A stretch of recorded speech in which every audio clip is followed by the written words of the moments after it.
Okay, Councilman Matt said, going forward, we'll use salary savings in the police department. We have 9 vacancies, we're generating salary savings to be able to fund this study and to move forward. All right, thank you, Council.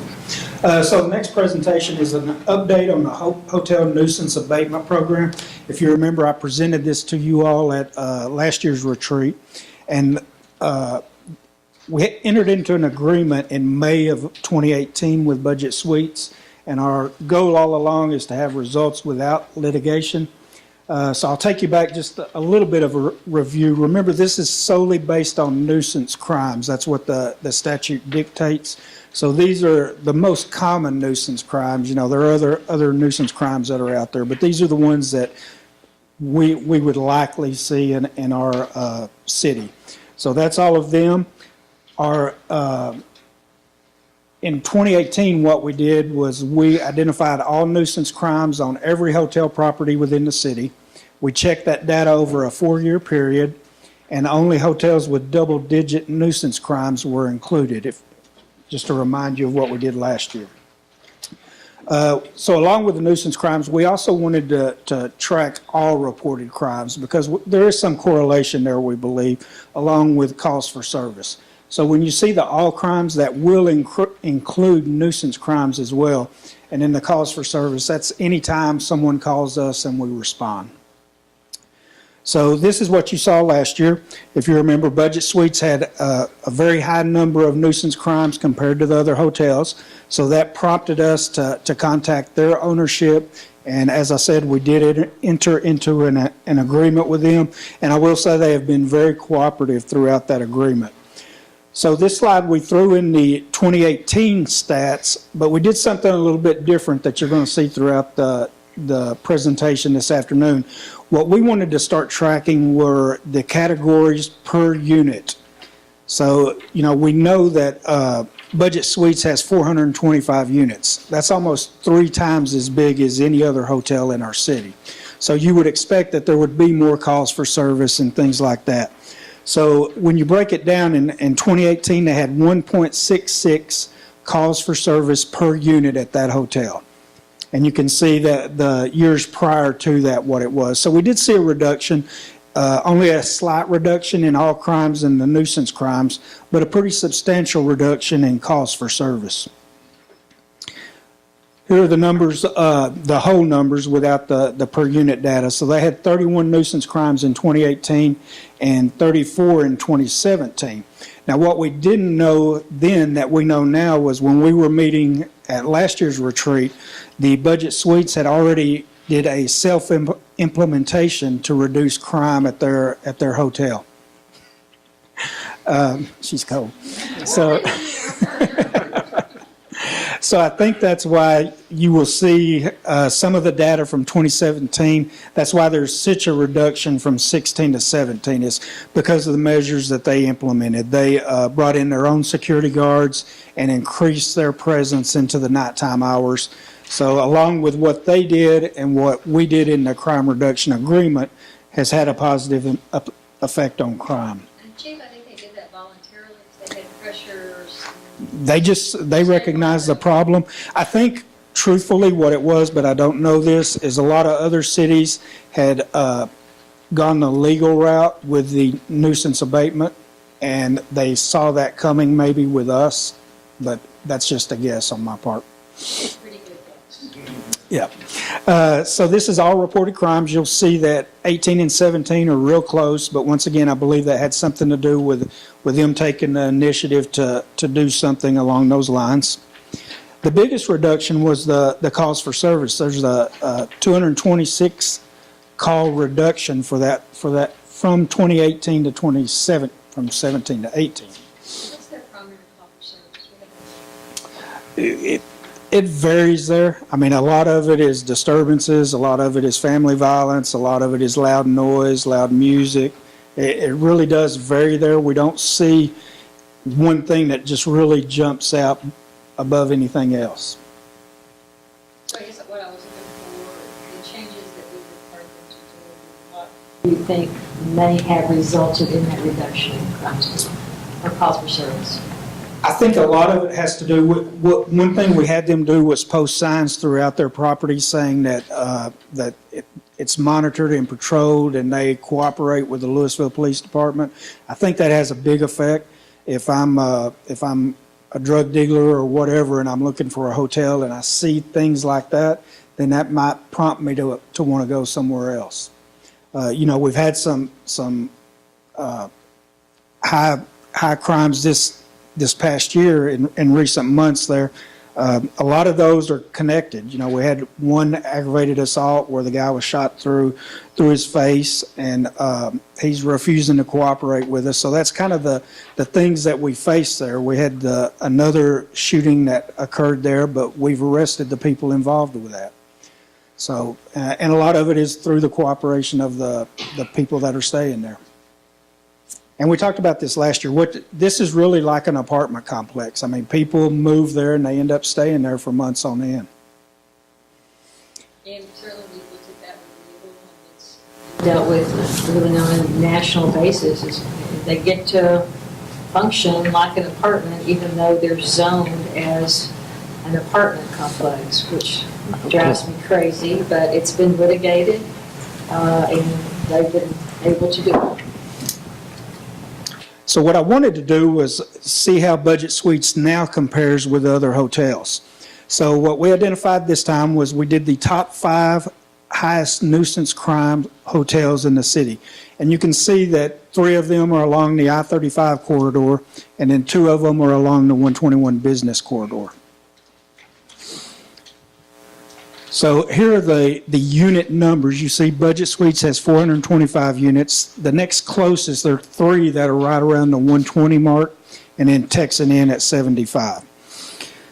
So when you look at the nuisance crimes, Budget Suites had 31 nuisance crimes reported last year, but that's only 2 above the Select Inn and then a little bit more above the Texan Inn.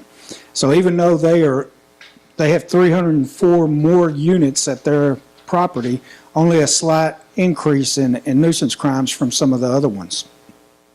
When you look at all reported crime, they had 108, almost a little more than double of most of the other hotels.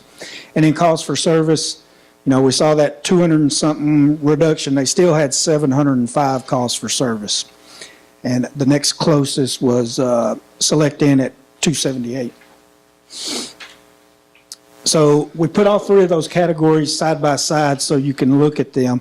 And when you look at just the raw numbers, you see that Budget Suites still has the highest nuisance crimes. They still have the highest all reported crimes, and then they have the highest calls for service. But when you break it down to per unit, it tells a little bit different story.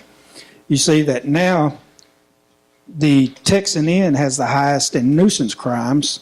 Actually, they have the highest in all 3 categories. Budget Suites has the lowest in all 3, except for calls for service. They're slightly above in-town suites. So to me, that's pretty telling that, some of the smaller complexes, they have big problems, and some of the big ones, you would expect that there would be more issues there, but we think it's important to look at the per unit stats whenever we evaluate going forward. For one of those hotels, I won't mention which one, was at the hotel meeting. They were complaining that business was way down since our cops have been hanging around there so much. Darn it. Sorry. Whose business has been down? One of those Yeah, that's the hotels. question. Or the people who use the hotel. So we've been talking over the last year about could we, So Kevin, before you move on to apartments, you might tell council that you're going to continue this program and you're going to move to. right, that's one of the decision points is whether or not you would like us to continue with that at the Budget Suites. We've seen a reduction, but we do believe that we should continue with it, and that's part of the wrap-up as well. So we wanted to see what it would look like if we expanded this program into apartment locations or mobile home parks and things like that. So we identified the top 10 apartment complexes or mobile home parks with the highest number of nuisance crimes, and they're depicted there on the map. And here's the total units that each one of them have. So you see we've got two extremely large apartment complexes, one in Chapel Hill that has been here for numerous years, and then a relatively new complex, the Hebron 121 station, that I think they're adding units as I speak right now. So I think this is really a telling chart. Because we sometimes look at an older apartment complex and we think, oh my God, that must be crime-ridden and have major impacts on our police department. But when you look at this chart, Hebron 121 station is the highest related to cost of any apartment complex in the city. And look at your calls for service. Yeah, that's calls for service. Okay, we'll go on. It'll tell Total you units, that. yeah. We'll We get got there. per capita number? Preview. Yeah, we got a per capita number here. There you go. Yeah, so what you're looking at now are the nuisance crimes for 2018.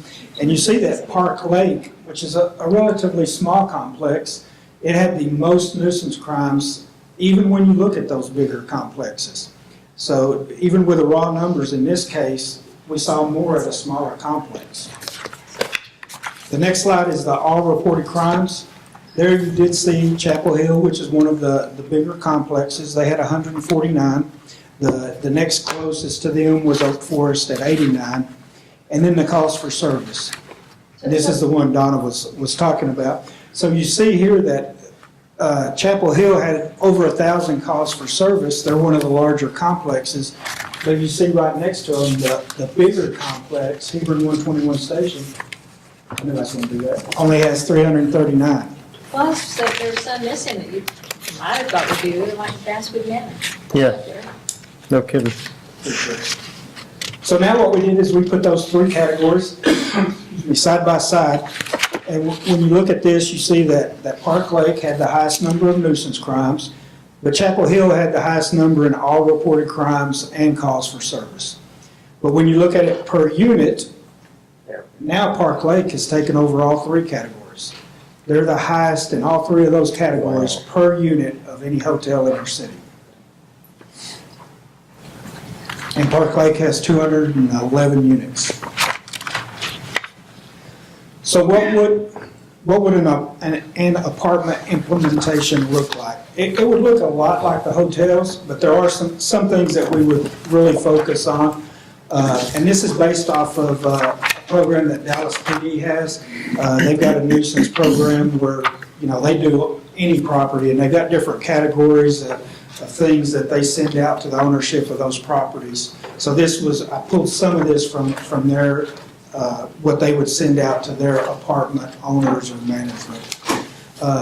And you can see them there. I'll talk about a couple of them. So, an effective lease, a lease can be really good on paper, but it's only as good as the manager holds the tenants accountable for. If you're not writing people up or evicting people that violate the lease, then the lease is really no good. Some apartment complexes, they very rarely do any sort of inspection of the apartments. And, the ones that are the better apartments seem to do inspections more often. They're checking for fire alarms and things like that to make sure they're operating as they should. And then it gives them the chance to look at their property. Criminal trespass warnings, that's something that we do. If they don't want someone on their property, we'll go out. They'll issue them a criminal trespass warning in our presence, and then if that person comes back on property, they're subject to arrest immediately. And what we see sometimes is they'll give people criminal trespass warnings, but then when they come back, they don't want them arrested. So it kind of defeats the purpose. So that's why it's important to enforce them as well. And then whether or not they allow loitering and things like that. So the decision points that we have today is the first one, whether or not to continue to work with budget suites to address crime. As I mentioned earlier, we believe that we should. We think we're affecting them positively, and they've been a great partner with us thus far, and I hope that will continue, and I think it will. And then the next decision point is whether to begin a conversation with Park Lake Apartments and the Texan Inn ownership about their nuisance crimes. And then the last thing, really not a decision point, but just something I want to let you know about. You know, we've got a street crimes unit that now has been staffed appropriately for a little over a year now. That's one of the places that we usually have to pull people from as patrol gets short. We haven't had to do that, knock on wood. So hopefully we won't have to, but I'm going to have them focus on high-density locations like hotels and apartment complexes. That's going to be part of their mission. And, you know, when I looked at it, it's something they're really already doing to an extent, but they do go off and do burglary patrols in residential areas and things like that. And they'll still be available to do things like that, but I want them to have a focus on hotels and apartment complexes. Council, we are different from just about any other city in the Metroplex. Bear's going to talk about this a little bit in the affordable housing presentation, but we have more apartments than any other city than Addison as a percentage. What's the other one? Addison and North Lake. And North Lake. So we have a unique situation in relation to criminal effects. And so I think this last year, we have had a number of high-profile crimes that have occurred in apartment complexes. We see it discussed on social media. And so I think it's really important that we begin to use our resources, not that we always have. Certainly we have used our resources to respond to those crimes, but the chief wants to look at a program that would be more of a preventative type program related to these apartment complexes. And so, again, because we're unique in the Metroplex, I think this is incredibly important for us. Anytime one of those crimes occurs, we hear about the concern of safety and security by all of our residents. So this will be a start, and this and alone, as we do a staffing study, may drive additional officers and may say we do need to have a different staffing level than other departments just because of this density that we have that is unique to Louisville. Any questions or comments? So we're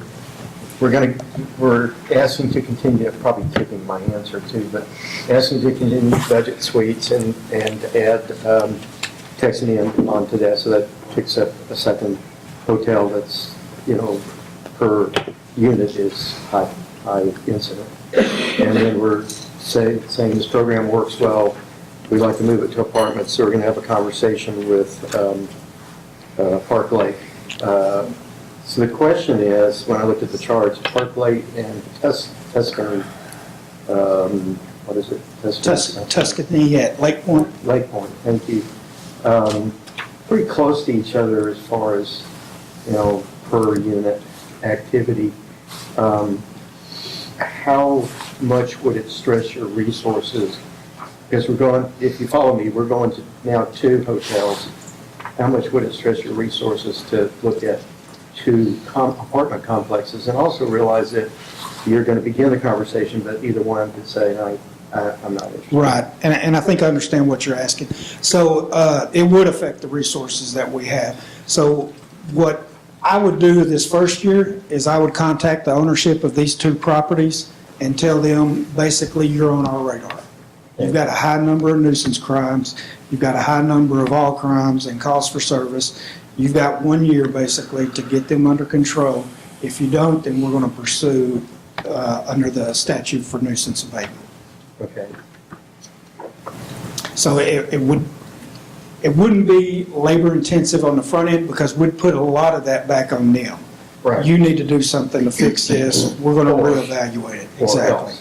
But then, I think what you're saying is, if both apartment complexes didn't do anything, it would create a staffing resource issue, because now you've added a hotel, you've got a hotel, we've added an apartment, and now I'm saying maybe add another apartment, add 2 apartments, and you're saying that it's an Yeah, and it's really a proactive approach. It increases somewhat. You know, we send the NROs, and Claire sends her people out to do inspections. So we have it's kind of front loaded. But it seems to reduce on the back end with the cost for service and everything else. Okay. But yes, it would increase the workload. Well, let me just leave it this way. When you're at a point where you think you can take on Tuscany or whoever's, a chart topper, like comes in second place, come back and talk to council. At least that would be my request. Bring it. I think Neil's question kind of had it, that I was gonna ask, so. Okay. And my question is this just a project where we're just going to take the top one? What if the top one is only, we get to a point where the top one is only at 0.61? I mean, is there a threshold here or any objective where we're saying these guys are a problem? Yeah, and this has evolved even from last year's presentation. At last year's presentation, we went with double digits. This year, I threw in the per unit into the Which I think equation. is important. I agree. So what we will do is we'll look at, and I don't want to use the words acceptable, but what is that threshold where we do want to elevate that property into the next level? And I don't know that we know that yet. Okay. We're going to evaluate that in the next year. I expect to see an evaluation of my neighborhood next, just so we can kind of get a baseline. No, I'm kidding. Please don't. Please don't. I want his neighborhood evaluated.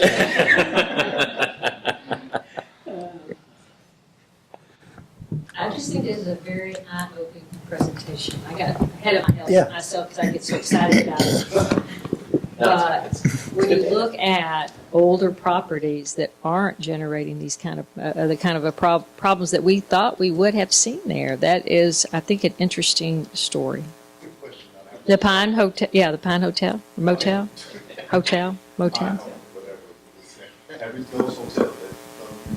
That have lower calls, are we going to see with them to at least ask them, what are you doing?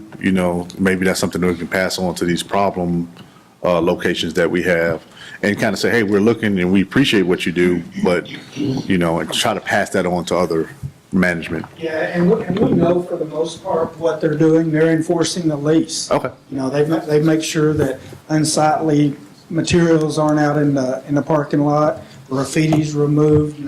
They're taking care of business, I guess, so to speak. I thought it was really interesting. Thank you, So Chief. one-